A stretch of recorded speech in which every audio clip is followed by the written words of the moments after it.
Ipinagdiriwang naman ng mga Davaoenyo sa Davao del Sur tuwing July 1 ang kinikilalang anniversary ng probinsya o tinatawag na Araw ng Davao del Sur. Ito din ang huling araw ng week-long festival nilang tinatawag na Tanggogoan Festival na nagsisimula naman ng June 26. At dahil na rin sa mga Cebuano migrants, ang mga bayan ng Digos, Bansalan at Magsaysay ay ipinagdiriwang din ang Sinulog o Santo Niño Festival tuwing Enero.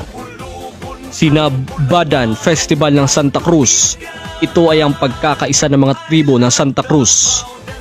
Bansaulog Festival o ito ay kilala na kasaulugan sa Bansalan. Kadayawan Festival ng siyudad ng Davao. Ito ay galing sa salitang Madayaw na mula naman sa salitang Dayaw na ibig sabihin ay mabuti o maganda. Ito ay bilang pasasalamat sa kalikasan, mga ani at buhay na bigay kung saan tampok din dito ang 11 tribo ng syudad. Kialignon Festival ng Magsaysay.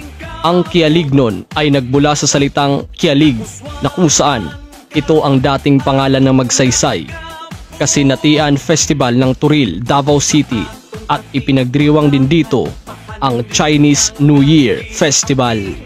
Ilan din sa mga notable people ng probinsya, KZ Tandingan na nagmula sa siyudad ng Digos, The Hasselman ng Barangay Ginebra, San Miguel na si Scotty Thompson na tubong padada at ang kanyang teammate na si John Pinto na nagmula naman sa Davao City at syempre ang pamilyang Duterte ng siyudad ng Davao. Agrikultura ang pangunahing industriya dito. Isa rin ang Davao del Sur sa mga top producer ng gulay sa bansa tulad ng pechay, carrots at repolyo. Kagaya ng Davao de Oro, isang delicacy din sa probinsya ang nilotlotan o manok na niluluto sa kawayan. Dahil sa impluensya ng mga Cebuano, isa din sa mga pagkain ng mga South Davaoenyo ay ang balbakwa at syempre ang kanilang pinakasikat na durian.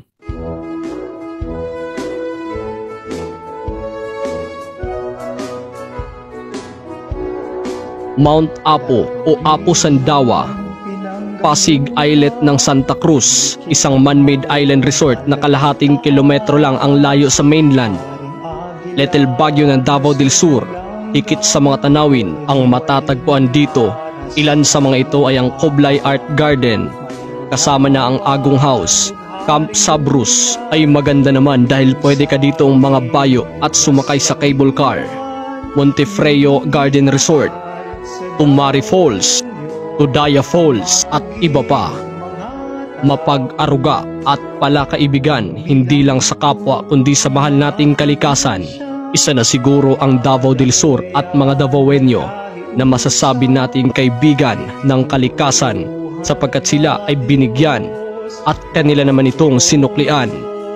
Barug Davao del Sur, I love Davao del Sur. Davao Region, di panalipdan, mga bahandi